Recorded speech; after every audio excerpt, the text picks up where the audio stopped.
And if for y'all that aren't familiar with our company, just kind of want to introduce our company and tell you who we are. Our company started out as BIS. BIS has been in business out of Robertsdale for 15 years, and they're an IT company. And then we've partnered up with BIS, kind of branched out 8 years ago and started BIS Designs. And BIS Designs is a full-fledged marketing company that does digital marketing. And then we also have another group, is BIS Office Systems, and then they sell copy machines and fax machines and office systems and stuff like that. So we're kind of got a lot of business needs, under one roof. So anyway, that's enough about our company and that kind of stuff, and I'll kind of jump into what I'm going to be talking about is the website side of things, and kind of the marketing, a good marketing process, and that's what this slide is. Everybody, whenever you get into any kind of marketing, you need to have a strategy, you need to follow a process. So you have an end goal in mind, and you know what you're getting out. You don't want to just be pulling things out of the sky, but with the marketing process, the number one thing that you want to do is attract customers, or attract people, then you want to convert them into leads, and then you want to sell the leads, and then you want those leads, obviously they'll turn into customers, and you want to promote your business and turn those people into raving fans of your business.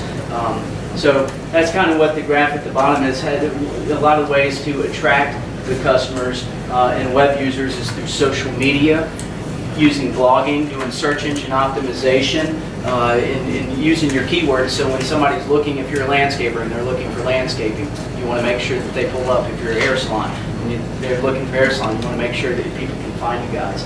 And then you want to attract or take those visitors to your website, and you obviously want to convert them. The way you do that is you want to have your website, you want to have some call to actions on your website so people have a purpose when they get there. You also want to have some specific landing pages. Testimonials and reviews about the business are fantastic. That's something that every business should put on their website. And then also maybe a special offer, or give them an incentive to help actually sell them and turn that lead into a customer. And obviously in selling them, you can use several different things. Some I'm sure y'all are already doing, like using custom emails, special offers, doing targeted messaging, and lead scoring. And then obviously when you get those customers, you want to promote your business, and you want to turn those customers into raving fans. And that's very important, because if you have a bunch of people, yes?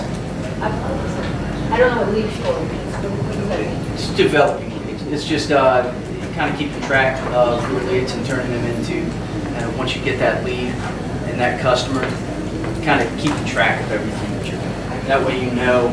The lead scoring is kind of important. I guess it's just really tracking what everything is doing for you. I was speaking with her earlier, and she has a local hair salon, and she knows every time she has a new client come in, if they found her on Facebook, if they found her on her website, or if it was a testimony or word of mouth or something like that. So it's important to know where your customers are coming from. Thank you. And then obviously you want to promote your business and turn those customers into raving fans. You do that through social emails, social media, custom emails, great support, great customer support, as well as getting testimonials and reviews. This is the theme to this. It's kind of like the tourism, how to attract tourists and things, but actually it kind of flows into every kind of business, whether you're trying to attract the customers now or locals year-round. So everything that we're all going to talk about is really ties into that stuff. And really the first component of what we're going to talk about today in online digital marketing starts with your website. So the website is obviously, it's a very credible source of information. When somebody goes to your website, they're looking for your contact information, a phone number to call, to make a reservation or get information. They're looking for your business hours, driving directions, all these things y'all should have, visibly and pretty easy for people to have in a couple places on your website. But show what your inventory is and what you guys do. And here's some examples, like for a restaurant, you want an up-to-date menu. 2 weeks ago, I went to a restaurant, and I was looking at their menu, and I showed up. It was an Italian restaurant. I won't rat on who they are, but I found what I wanted on the menu, and I went to show up to order it, and they're like, "Oh, we don't have to carry that anymore." And that spoiled everything, so I went across the street. So anyway, so things like that are important, but like if it's a medical restaurant or medical business or practice, have patient forms on there and patient information. And with nonprofits, they like to put their regulations and things on the page. So those are some things that you want for your website. And something with websites too is it develops credibility. Whether somebody really goes through your entire website or if they just looked at your homepage, it gives instant credibility to your business. A lot of times, I don't know if y'all been looking for something. Let's say it's a plumber and you're looking for a plumber. Well, you see two of them and they don't have a website, but then here's a couple other guys that do. Instantly, that kind of turns credibility for your business, and they say, oh, well, this guy's got a website, I'll check him out. They have perceived it as a more credible website or business. So it's really important because a lot of people, especially when they're making big purchases, 81% of people actually research a business online before they make a purchase. And those are for larger purchases, but it's actually something that more and more people are pulling out their phones or getting online and they're researching a business before they go there, especially word of mouth. I don't know if you guys are, I'm sure y'all have had plenty of times somebody gave you a referral or said, I've worked with this guy, they do a great job. And the first thing that person does is pull out their phone and they do a Google search. And they try to see, get information about the business. Websites, obviously, the whole purpose of it is you want to bring in more leads.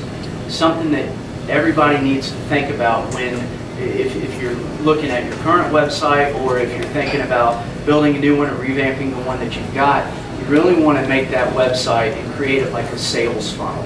That's something that I would always keep in mind because you want to have a direction when somebody gets to your website. What do you want them to do? Do you want them to get, do you want it to be a lead generator for your business? Do you want them to call and make a reservation because you're a hotel? But you need to kind of think of what you want those people to do. So, and then, obviously, at the end of the day, you want to make more sales, bring in more customers or clients. So that's something that everybody really needs to think about when you're looking at doing a website. And then you want to convert all of those visitors to your website. You obviously want to convert them into leads. Something that's really important with websites is when somebody goes to it, in 0.2 seconds, people make a decision if they want to be on that website or not. So if that message is not in front of them, as soon as they open up your website, you have about a 99% chance you've lost that person. And I'm sure you guys have done it before where you've looked at a specific business or you've been looking for something, you pull up their website and you immediately really couldn't understand their website or it was hard to navigate, you couldn't find what you were looking for and you jumped right off of it and then you went to their competitor's website or you did another search to find somebody else. So you want to convert those visitors into leads and you want to hold them on your website. This is something you obviously want to appeal to your visitors. This is a bed and breakfast that we were working on their website now in Fairhope. I wish it was a little bit bigger, but with this specific website, obviously, I don't know if y'all can see it or not, but the first thing that comes up is they have a beautiful property. It's on the Mobile Bay.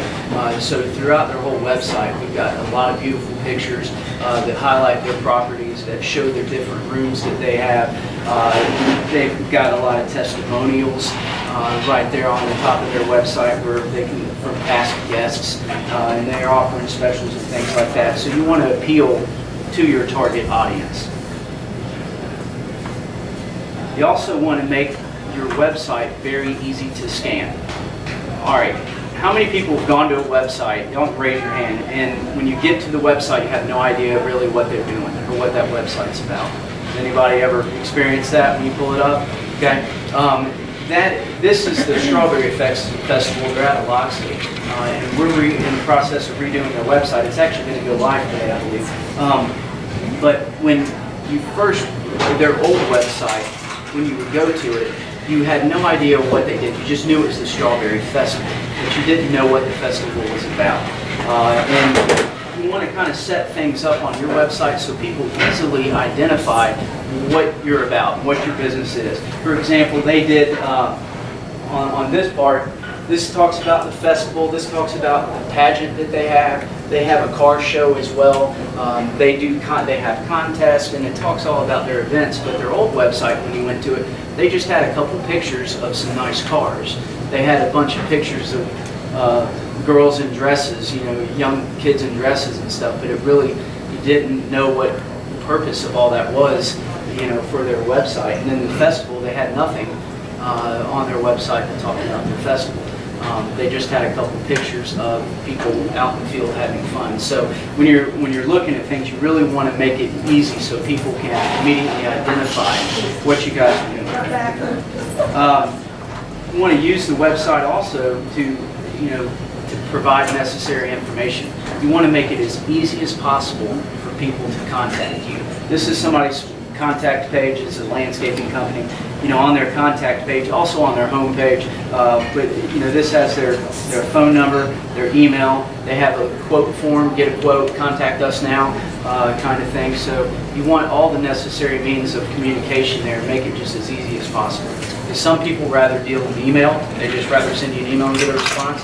Some people want to pick up the phone. I do. I want to pick up the phone and talk to somebody, so I always like to call. And then some people, if they just want a quote or if they want more information, then they can submit that form and do it that way. So you need to have all those different means of communication in your contact page. Call to action. Everybody needs a call to action on their website. Like this guy is just in the graph. I'm sure everybody's done it too. When you go to a website, if there's no call to action to actually lure that prospect or that person into the website to look at it further, they're going to bounce right off of your website and they're going to go look for somewhere else. So if you have it on the home page, when somebody opens up your website, if you have a clear call to action, what is it who you guys are and what you want them to do when they get to your website? That's something to think about. Is it to make a reservation? Last week I was in a meeting with a luxury hotel in Pensacola Beach. I won't rat on them either, but they don't have a phone number on the homepage of their website. And it's amazing, guys. I mean, I see this kind of stuff all the time. And so I asked them, because I thought surely there was something going on here. So I asked them, I said, what's the main goal when somebody comes to your website? What do you want them to do? And she looked at me like I was an idiot. She goes, well, I want them to book a room. And I said, well, okay, that's what I assumed, but I wanted to ask. And I said, do you want it all online bookings? I said, are y'all not staffed up enough and you don't want the phone ringing kind of thing? And you just want people to use your website to book rooms online? She goes, no, I mean, they can call. It's easier for somebody to call. It's quicker to do that and book a room than it's there. And I said, okay, why don't you have a phone number on your home page? Because I was baffled. I thought there was really something there. And she looked at it, and she had no idea. And had no idea there wasn't a phone number. So she's taking notes on things to do immediately, obviously to try to improve that. So you need a lot of call to actions, and that's what you want to do is think about what you want that person to do when they come to your website.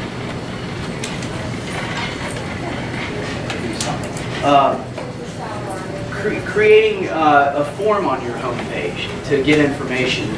This is somebody it's a home builder out of Mobile, and one of the things that they have on their website, I don't know if you can see it, this is on the home page, and it's 5 things you should know before selecting a home builder. And what it is, it's just it's a white paper or a PDF download, and it's just an informational sheet. And what it does when you go to it, it's also a lead generating capture form, because the person, all they have to do to get the information is put their name in, their email, and their phone number.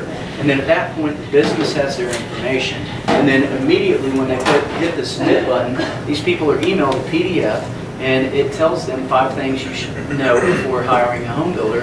And it's very informational, and it's very good stuff, and they can look at it. And if they're in the process of buying a home, there's some great information. Well, what it's doing is it's making this guy look like the expert, and he is. And that's what he's trying to come across as. So to have create forms on your home page is something that's very good. And again, you really need to think about what you want them to do, what you're trying to get them to do, what's the purpose. It's different for every business, but that's something that's good. There's another thing that you can do as well, is you can create, a video. on your homepage. A lot of people have videos on their homepage, and it talks directly to that consumer, that person that's on your website. It tells them about who you guys are. This is an example of our IT company, and when you click on that video, he walks through who our ideal customers are, who we can really benefit in helping, and some of the methods and things that we do that make us successful. And it's really good information, and that's something that really kind of helps us. Now, if you put things, any kind of video or music or anything on your website, one thing you want to make sure that you do is when somebody clicks on your homepage, for example, you don't want that music or that video to automatically start playing. It's actually a deterrent. I'm sure everybody in this room has gone to a website, click on it, the music starts blaring, they're sitting in their cubicle or at their office or whatever, and they're like shutting off the website to get it to stop playing. So you always just want to kind of have a little play button on there, so if you did have a video, they can play it and learn a little bit about it. Just talked about the prominently displaying your phone number. Sure, if you guys were looking for a restaurant and wanted to try to make a reservation and went there for a hotel and went there and couldn't find their phone number, you're probably going to eat somewhere else or stay somewhere else. So you want to prominently put your phone number on the home page and several pages throughout your website. You need to have ways people can easily contact you.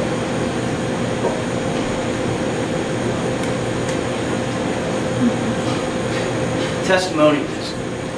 Including testimonials is huge. It's something I think every business should have on their website. Testimonials are one of the greatest things that you could possibly get from somebody. It makes things so easy, and it already connects, it develops a relationship that you already have with the current customer, and it just easily spreads through the grapevine. Donna Sue, thank you. She gave me a referral last week, referrals, testimonials, those kind of things, and it immediately it gives that person credibility, and people want to talk to you. So when you can put testimonials on your website, real people, and something that you want to do, as you can see here for the testimonials, how their testimonial has a picture of the person. If you can get their picture, that's great, and it tells who the individual is and who they work for or whatever, because these are real people that have done business with y'all. And I know everybody here has been skeptical about going into business or working with somebody at some point in time. They're like, well, I really need this service. I hope these guys are what I need. I hope these guys are going to help me. And then you just pay them money and you help. But when you can include testimonials and things like that on your website, it alleviates that issue for a lot of people. They can say, oh, I think I know that company, I know that lady or whatever, and they see these testimonials, and it gives you all instant credibility. So that's very important. I kind of like to display testimonials at the bottom of people's home pages. It's a good recommendation. Because you can spread them out like that, the three of them at the bottom of the home page, and it immediately shows, just gives you credibility whether somebody's reading it or not. And then also have a tab at the top of your website that has testimonials where you guys can have more in there. This is a study that we found that we thought was very interesting. According to USA Today, don't book a hotel that has an outdated website. And this can relate to any kind of business. If you have an outdated website, you want to make sure that you get it updated. So when people look at it, it doesn't look outdated. In websites and with technology, things move so quickly. Every 4 to 5 years, you should get a new website. Even if all the content and everything in your website is still relevant, the look of it is going to look outdated. So you just always need to be, continually thinking of that, because I'm sure y'all go to old websites and you look at them and you're like, what is this? Well, the content and all the information on the website could be everything that you need, but just the appeal of it and the look of it could deter people from actually going any further looking at your business. So this is something else about bad reviews. Sean's going to talk a little bit more in detail when he gets into SEO about reviews and stuff like that. But this is something so important. We like to touch it a few times in our presentation, but for hotels, bad reviews is pretty big, and this is something, please, if y'all have a gallery page, if you do work and you want to show before and after work, or if you want to show your hotel room or pictures of your business, whatever it is, you don't want to use Photoshop pictures. I mean, this is a specific example of the hotel. The top one is, you can tell the difference between a Photoshop picture of the facility or a real picture. So don't always use real pictures in the business. Is all I can say, because somebody's going to show up expecting something, and if they get something completely different, that can be really tough. Another thing too is go mobile. One of the things, everybody raise your hand. Who in here does not have a smartphone? Does anybody in here not have a smartphone? Okay. So everybody's got a smartphone. Everybody's kids probably have smartphones. Everybody's kids can probably use tablets and computers and all that stuff now anyhow. But going mobile is extremely important. Everybody, this is a really cool stat, and I want to see if whoever can get close, give them another plastic cup or something. I want somebody to guess how many times a day on average does somebody touch their smartphone? 1,000. Okay. 50. One time? Never put it down. All right, that's it. That's a good one. I'll take one more stab at it. 100. 100? All right, good. On average, 200 people touch their smartphones 220 times a day. And I have two of them. So that's, that's a lot of touches. So everybody, like y'all, everybody's going mobile. All the snowbirds that come down here, they're all doing searches. They're pulling out their phone and they're doing searches. Where do I need to get my hair cut, or where do I get my car fixed, or my oil changed? Whatever. I mean, they're going, where should I eat? They're all using their smartphone. So it's very important to have your website into a mobile format like this. This is a mobile website.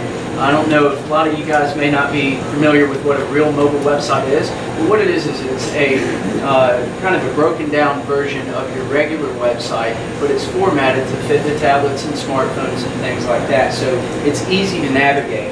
And y'all can see on this part, this is a jeweler in Mobile, their retail location obviously, but the first thing that they want people to do is to be able to call them. So there's a call button, you click it. The second thing is they're a retail location, so they have a Find Us button, and it clicks and it immediately, it's a Google map on how to get to their business. And then you can look and navigate the rest of their website, look at the other pages like the home page, the About Us, the services page, and that kind of stuff. So I'm sure everybody in here has gone to using their phone and has pulled up a website. You couldn't find the phone number, you couldn't read any of the information, and you couldn't see anything. You're sitting here trying to peel the phone, make it bigger and stuff so you can get the information. Those are websites that haven't been formatted into a mobile-friendly website or a true mobile website. And mobile websites are so important because in this market in South Alabama, about 60% of your website traffic is people using their phone. So more people are using their phone looking at your website than people that are just doing web searches. So mobile is extremely important because if they go on it and they can't find that information, they're going to be gone in 2 seconds and they're calling somebody else.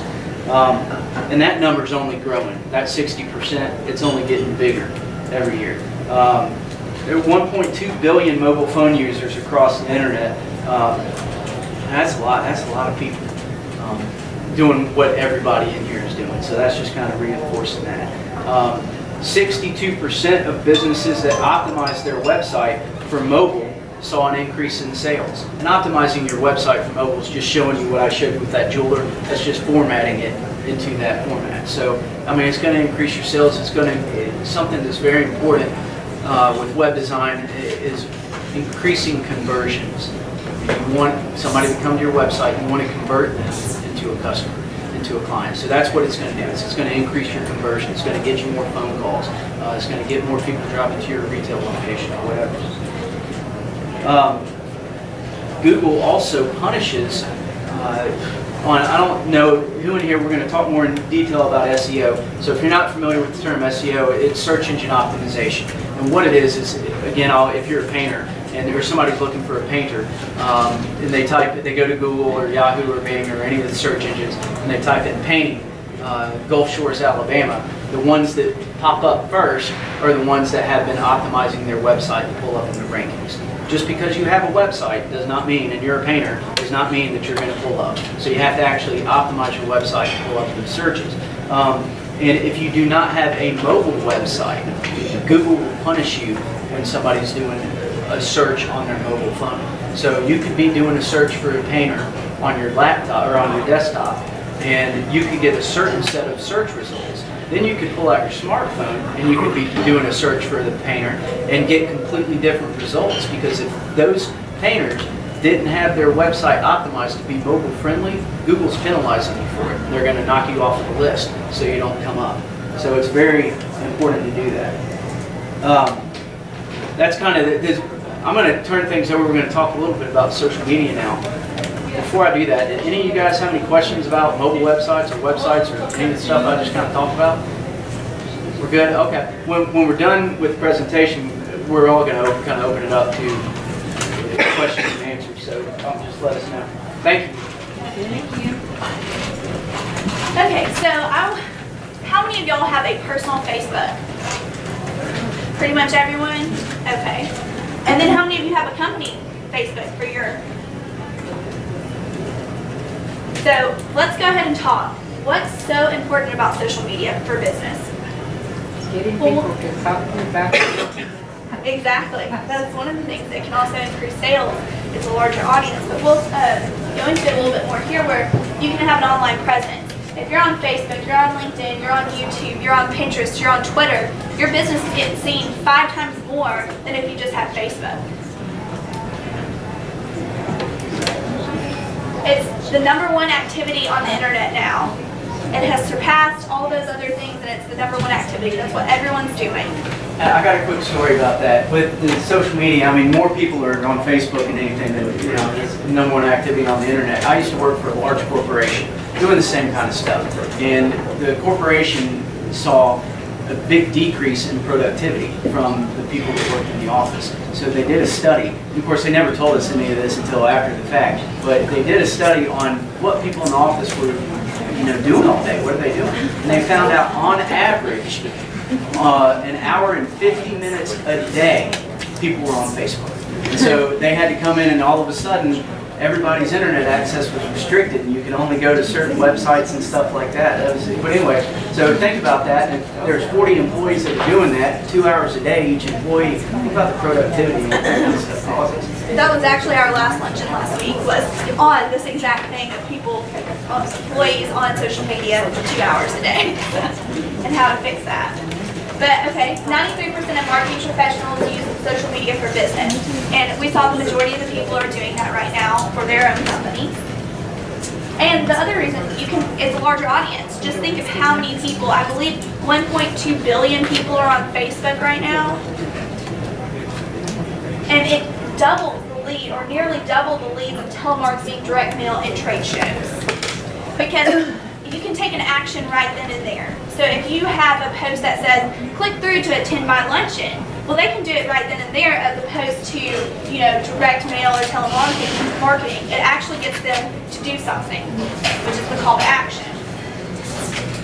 So 74% of marketing professionals believe Facebook is vital for generating leads. What do y'all think? Do you think it's vital to get leads, to get more customers, have more visitors?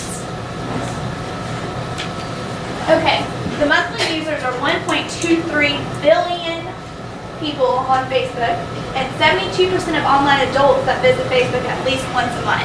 So we're not just talking, you know, teen boppers, kids, any of that. We're talking adults who, you know, have money to spend and things like that are on Facebook at least once a month. Okay, for Twitter, there's 560 million monthly users and 6,000 tweets per second. Who's using Twitter for business right now? Okay, only one? And then Google Plus. It has 400 million active users. Now this one is not as popular, but you don't want to discredit it, because when Jay was talking earlier about the search engine optimization, this actually helps your search engine optimization, because it indexes the content you post on Google Plus. It does it immediately. as, compared to finding it a month later and putting it all, together to raise your ranking. This automatically indexes this information that you put on there. So the post about your luncheon, that's automatically done right then and there. Okay, and then the active users, you have 300 million on LinkedIn, and 79% of users are 35 and older. Whose business is more business to business? Do we have any more business? Donna, so yours is a little bit. So that's a great place to really get those businesses to see, hey, look at the products that I can give you. Okay, and Pinterest, this one's a little bit newer, but who's on Pinterest? And I really like this one, especially for retail and things like that, because you can click through and you can go ahead and buy the product that you're looking at and you're pinning to your board. You're like, oh, okay, that's cute. And then click, and before you know it, you've already bought it. So 80% of users are female on this. And I think that was the majority in the room as well. And then Instagram, 200 million active users and 60 million photos per day. Now, I would say this is best for retail or for restaurants or for a hotel, where you can post a picture, from your hotel balcony. Look at the view at here. Don't you want to stay here? And then people who are thinking about visiting are like, wow, that's gorgeous. Let me go ahead and book my stay. Or same for a restaurant. Wow, look at that lunch, special they have. I think I'm going to head over there right now. And then YouTube. It has 1 billion monthly visitors and 6 billion hours of video watched each month. That's one thing we've really started doing at my company. Since I'm the marketing director, I've started using video blogs and videos and posting them to YouTube. Because think about it, more people, when you're scrolling through Facebook, aren't you more likely to click on a video than you are just to read some text? It gets your attention. Okay? And then 77% of web users read blogs. When you blog, you get all your information out there. So other people from all over, you're attracting tourists down here, they can read about, this hotel in Gulf Shores, it's so famous, it's so interesting. They can read that, and other people will read your blog. They might reblog it, they might share it, you can share it on your social media sites, and it just gets your company out there more. Okay, so let's talk about some social media do's to bring in more customers. You do want to host contests and special offers. It's always a great idea if you're trying to increase those likes on your Facebook page. This is the best way to go about it. You can say, I'm giving away a bracelet this month, and you have to like my page, you have to share it, and that's how you can really increase those number of likes. Come up with a strategy. You don't just want to be posting at random times, or one person in your office posts and then the next second someone's posting. You want to make sure that there's a strategy in place. You want to say, I'm going to post 5 days a week consistently. One day, and then have that scheduled out. You want to schedule those out. And then you want to share it frequently, especially on Twitter, because I believe the life of a tweet was 1 minute, if that. And so you want to constantly, I was doing 5 tweets a day just to get our name out there. You also want to create quality content, because if you just have a whole bunch of posts that nobody cares about just to get the posts, that's not helping you. You want to have blogs, you want to have, hey look, simple concrete steps done, how can I make that? It gets people interested, it gets people wanting to know more, and it gets click-throughs to your website. Take advantage of paid ads. These also help boost your likes, boost your click-throughs to your products. If you're hosting an event, you can do an event ad, and it'll get more attendance for you. And be realistic. This is not a sprint, it's a marathon. And as this Debbie Harris said, as my partner says, it's a marathon, not a sprint. You must give it time. You're building relationships. I tell people that they have to commit to 12 to 24 months of engaging and posting with advertising. Don't think that if you go out and post one time, you're automatically going to get 100 likes off of that, or you're going to get click-throughs. You have to be consistent. And like I said, have a strategy which includes planning and scheduling posts. And if all else fails, hire an expert, because they know what they're talking about and how they can get likes for you, how they can get website clicks and leads. So I'm going to turn it over to Sean to talk about search engine optimization. Did anyone have any questions about social media? Anything? one thing I want to add with like Facebook, that's a really cool stat on Facebook, is 80% of people that are following the business on Facebook either are a current customer or are likely to do business with them in the near future. So that's why it's important to stay consistent, like she was saying, whenever y'all are doing something, because you can take somebody that may not be a customer and really convert them into, being your customer, as well as those people that currently do business with you. If you stay active and you always have that top of mind presence, whenever they're thinking about, you're always in their head, so you can increase their frequency of doing business with you as well. Hi, I'm Sean Williams. Hi, everyone. As I go through this, if you don't understand something, or you want me to slow down, or expound upon something, please say so. Because I have a tendency to just kind of breeze over things because it's kind of boring to me. So I'll do my best to make it exciting. What's important about SEO? There's many things, but 93% of online experiences begin with a search engine search. I think that percentage is a bit skewed. I mean, I think more like 85%, 89% of people don't look past the first 3 results of any page on the internet these days. If you're just 4 or 5 or 6, you're relevant, and you might not even really exist in today's world, which is kind of crazy. But there are 3,500,000,000 searches a day on Google alone, and that's a pretty staggering figure. And based on the return on investment for the costs of acquiring leads and everything else, I mean, SEO, you get more bang for your buck, and it's 12.9% higher close rate than other methodologies. Is the simple way to put it.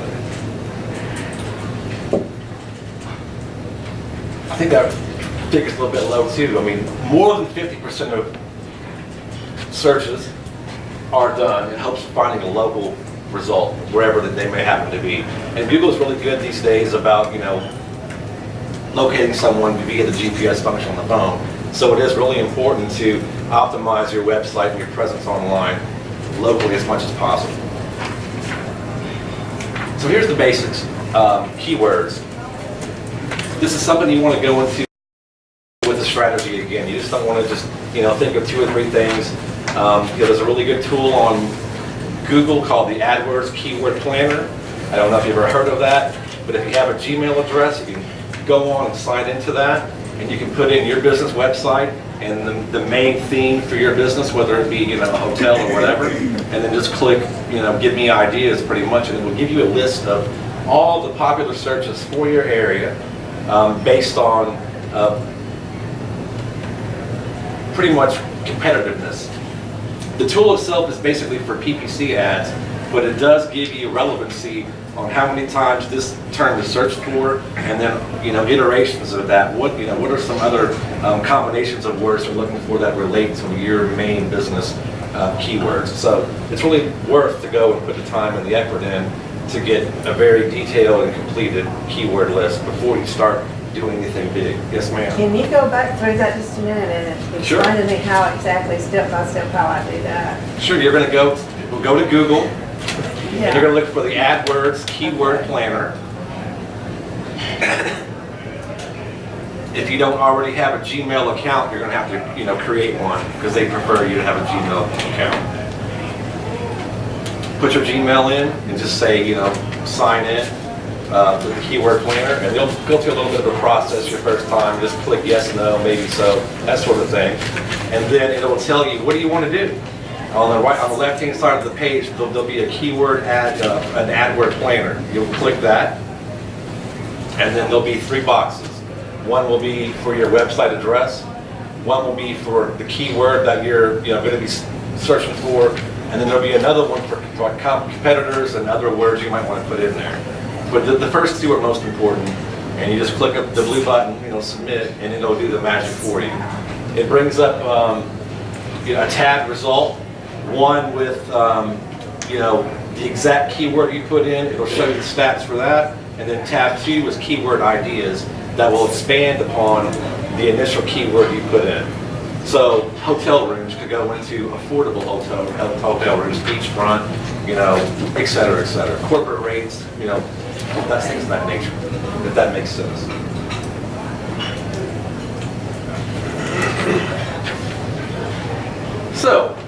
when you put your keywords on your website, you do that through the meta tags or metadata on the site. And when you put them in, this is what a Google result looks like, something along that line. But this is what the search engine sees that lies behind that. It's a big string of some weird characters and some equal signs, and then the text itself, and then you close it out. That's what Google looks for, that's what Bing was looking for, that's what all the search engines are reading, and what it displays is that. Ultimately is what you get.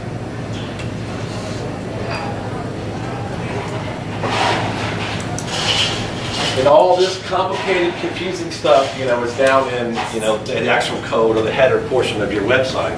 And that's pretty much what I do, day in, day out, is make sure that all that is optimized, that Google can, find you, and everything in there is squared away as much as possible.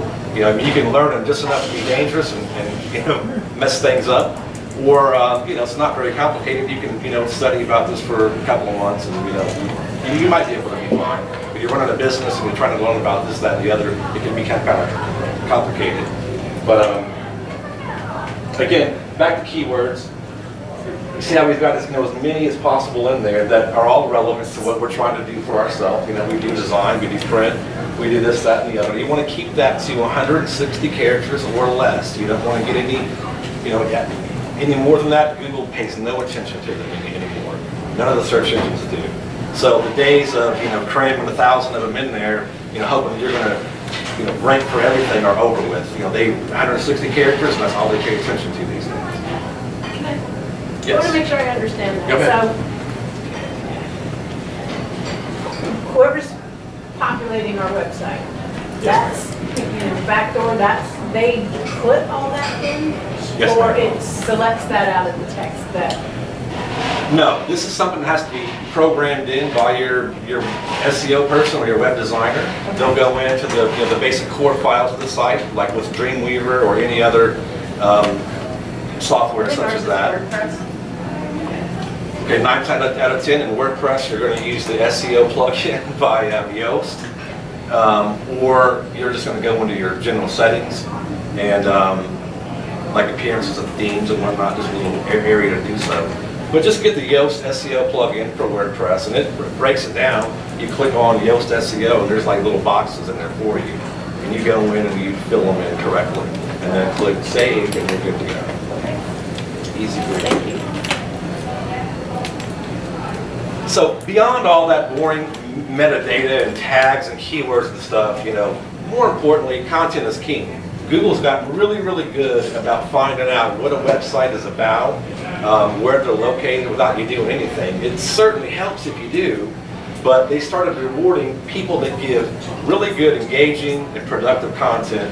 That's who gets the rewards these days, not the guys that manipulate and do things to optimize their site so much. I mean, there's a basic foundation of what you want to do SEO wise, but this is your bread and butter. This is what keeps everything relevant. So some custom, some basic guidelines to go by. Anything that you write on your website should have a minimum of 300 words.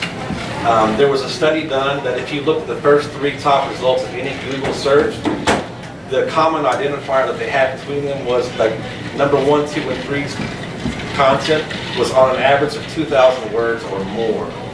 So obviously, the more that you can type that's engaging, gives quality information, and really is helpful, the better off you are. The other component is backlinks.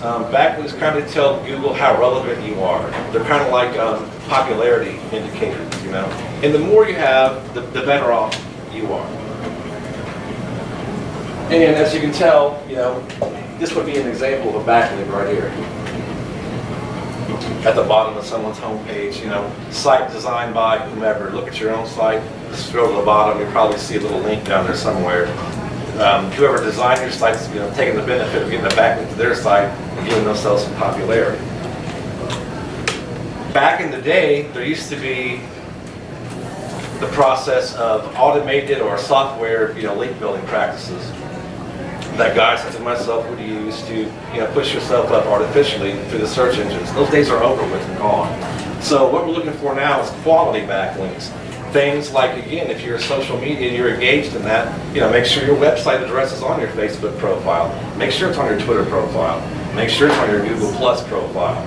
If you're posting blogs on your WordPress, make sure you do use Twitter, because you can go in and get the short Twitter URL and let everyone know, hey, I just posted a new article about X, Y, or Z, and it will shorten the URL for you. And there also is another backlink to your website showing, again, an indicator of popularity. And it's something that was organic. It wasn't that it was software driven, that someone just did it to gain the search result. So some easy steps to get found. You want to add new relevant content on a consistent basis. Again, make a plan and stick to it. Make a post every week. Make a post every 2 weeks. Whatever it is you're going to do, make the plan and stick to it. However, the more you do it, the fresher it is, the better it is. Get as local as you can. You're in Gulf Shores. There's all kinds of things that you can focus upon and talk about and brag about living here in Gulf Shores and having a business here. When you do post anything, make sure that you get local. If you can, reference things like festivals or an event that's going to happen or did happen or how great of a time you had at a local event. Do things like that to let Google know, hey, they really are here. They're engaged in the community, and you will be rewarded for that. Definitely. So 1 in 3 searches focus on a specific place. Again, it helps you doing all those things I was just speaking about. Definitely use enough words to describe what it is you're doing. Sometimes people think brevity is the key, but online not so much. We only have one chance to really give them an idea of what you do and what you offer. So make sure you give enough, but not overwhelm them where they get bored and want to leave. But make sure you do as informative as possible. Another no-no that Google has gotten really good at detecting is duplicate content. You never want to plagiarize anyone else's work. You want to be real careful of the things that you do copy and paste somewhere else. But if you do need to utilize things like that, make sure that you indicate that, you put it in quotation marks as an example, put it in quotes, and then give a citation back to where you got it from. So if you got it from Wikipedia, underneath that say, source from Wikipedia, etc. Kind of gets you out of some hot water. But you don't want to continually use someone else's stuff. That's just a no-no these days, and you will get penalized for it. So again, as many times as you can, think, strategy-wise, think this out as well. You've got your page name where the tab's going to say home, but the page title that's rendered in the search engines, you have an extra opportunity to go ahead and drive your point home again. What we do, where we're located, and brand name. The search engine is going to see that, and it's going to display the tab at the very top of the, above the URL field. That'll be there again. So you have another chance, to reiterate what you're doing, where you are, what you do, and your brand name again. And the most unprofessional thing you can do is think that SEO is a one-time thing. You don't set it and forget it anymore. Those days are gone as well. It's constantly evolving. One day Google will love one practice or one thing, and the next day they don't like it. And the main reasons they don't like things is when it becomes something that can be artificially done. It's no longer organic. It can be done via software, or it can be outsourced to micro workers in the Philippines or anything like that for pennies on the dollar. They get real hip to those things, and they will start penalizing them. And so you have to be real careful who you work with. There are a lot of guys out there that are great SEO people. They may call you daily from the Philippines or India or wherever else. A lot of our customers complain about that. So-and-so is cheaper. Well, yeah, they probably are, but they're going to do things like this, that are all, basically do tactics that are going to get your tank site. What's really important with that, we see it a lot. There's some black hat tricks that you can do to be number one on the search engines and get there really fast. And what happens is when Google or some of the other search engines, mainly Google, when they find that out and they see those practices, they'll blacklist your site. Move it on. And then you have a long road ahead of you back to recovery to where they will allow you back into their search rankings. So you always want to make sure that, you know, whoever's working on something like that is credible, that they don't do things, because there's people, I'm sure all of y'all have gotten 100 phone calls from people saying that they do SEO and they can get you on the top of the list and, you know, in public weeds. That's not realistic. Realistic results for SEO and search engine optimization, there's so much work that goes into it for anybody to really start seeing results. And the results being moving up on page 1 in the rankings for a lot of their keywords is 3 to 4 months. So you have to kind of be invested in that. So be careful if y'all ever have somebody, oh yeah, I'll get you up there tomorrow. Because eventually that's going to come back and really hurt your business. So here are some considerations of best practices once you are found and once you are, yes ma'am. We are talking about things that are like generic searches and not, because like in our case, you know, we have that Google, we pay them a lot of money a month and they manage my advertising or something. Is that something different? Are you engaging in pay-per-click ads like Google AdWords? Yeah, You go all into that. Google? Yeah, and they Yeah, call that's, it- we're talking about totally different things. Okay, so you're talking about the generic part down at the bottom, how to get down there? Yes. Well, yeah, not generic, it would be Organic. more organic, you know, Yeah. non-paid results. Okay. Does anyone else do any pay-per-click ads, Google AdWords, anything like that? Okay. Pay a lot of money. Yeah, do y'all know what the difference, some of y'all may not know the difference of the pay-per-click ads. They're the ones, usually the top 3, or they're out to the side of the listings and they say paid ads. And when people click on them, what happens is you set up a budget. You can go to Google AdWords and you can set up a budget within whatever, you know, $500 a month, whatever you want that budget to be. And then when somebody clicks on that ad, it's going to take money out of your budget. And then when your budget hits 0, all your ads are gone. So, you know, every time somebody clicks it, it's going to cost you money. Now, the organic listings is what Sean does, and is what he's talking about, is the SEO portion. And the breakdown is about 15% of people actually click the paid ads, whereas 85% of people click the organic listings. So to come up organically, number one, it's cheaper, because to make the paid ads work, you have to really have a big budget, throw a lot of money into it. But the organic ad listings is where 85% of people are actually searching. So that's, at the end of the day, we're going to get that bang for your buck. And thank you for bringing that up. It's a good point that I forgot to talk about. So once you are, you know, ranking in the search engines, people are finding you. You know, now the concern turns to, as we talk earlier, what are they saying about you? You know, that's more important.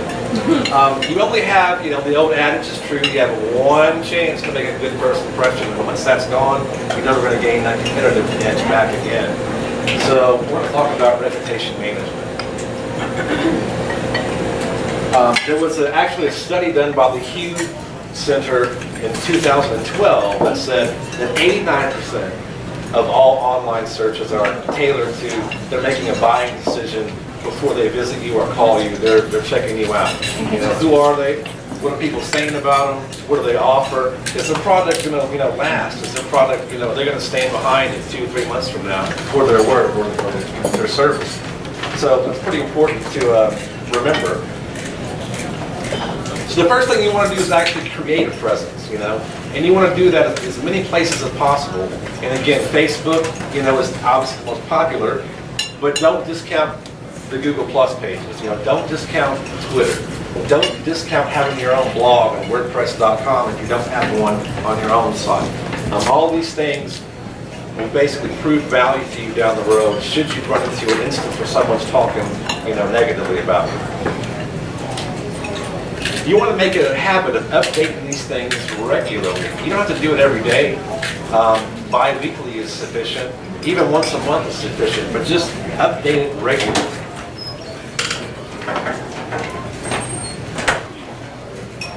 The other key point here is people tend to forget this, that, you know, you own a business and people, you know, they know your name if you're a small business. So not only will they at times attack you professionally, they'll bring in your personal name and try to put mud on that as well. So a proactive stance is to have a separate Facebook business-wise, you know, for all management, executives, or decision makers in your company, anyone involved in the customer, process that can be harmed by such activity. So, I mean, as long as you're proactive, you go out there and you do this, you're gaining the advantage because it's your home court, It's your Facebook page. It's your Twitter feed, it's your this, it's your that, and you have the ability to go ahead and address things head on as they happen, as opposed to just, being scared and pulling a head in the ostrich, like head in the sand like an ostrich tactic, that no good. A good way to combat a lot of that stuff is to blog, though, again. Blog about things going on in the business life, things that are going local. Even though it might not, you own a salon and you might not be wanting to write about, hairdos all day, but you could write about something locally, anything like that will help you out in a long-term strategy when it comes to reputation management. A bigger point, though, is to actually listen. If someone has a complaint or you've had 2 complaints about something, maybe it's time to listen to that and address that maybe your process does need to be, rethought out. Maybe there are some kinks,